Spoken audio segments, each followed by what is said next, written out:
નમસ્કાર, UD news ગુજરાતીના social media platform પર આપ સૌનું સ્વાગત છે। તમે જો ચેનલને સબસ્ક્રાઇબ ના કરી હોય તો સૌપ્રથમ ચેનલને સબસ્ક્રાઇબ કરજો। ઊંઝા માર્કેટયાર્ડમાં સતત જીરાની આવકમાં વધારો નોંધાઈ રહ્યો છે, ત્યારે ઊંઝા માર્કેટયાર્ડના વેપારીઓ જીરાને લઈ શું કહી રહ્યા છે, જાણો વિગતે જાણીએ। ઓકે રાકેશભાઈ, શું કહેશો જીરા બાબતે? હાલ કેવી આવકો છે, કેવો ભાવ? જીરામાં આજે આવક કોઈ 45,000 બોરીની જીરાની આવકો છે। કેવા ભાવ? આજે બજાર 100 રૂપિયા નરમ છે। રાજસ્થાનના માલો 4,000 થી 4300 અને ગુજરાતના માલો બધા 4300 થી 5,000। શું કારણ છે ગત વર્ષે ભાવ સારો તો આ વખતે ઓછો છે?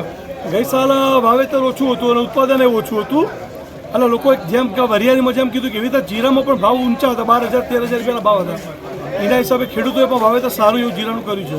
આ ભાવ પોસાય એવું છે ખેડૂતને? આ જીરામાં ખેડૂતોને પોસાય તેમ છે। હાલ આગામી દિવસોમાં શું લાગે છે, ભાવ વધશે? જીરામાં પણ ના 200 રૂપિયા થયું લાગે છે, 190 200 રૂપિયા।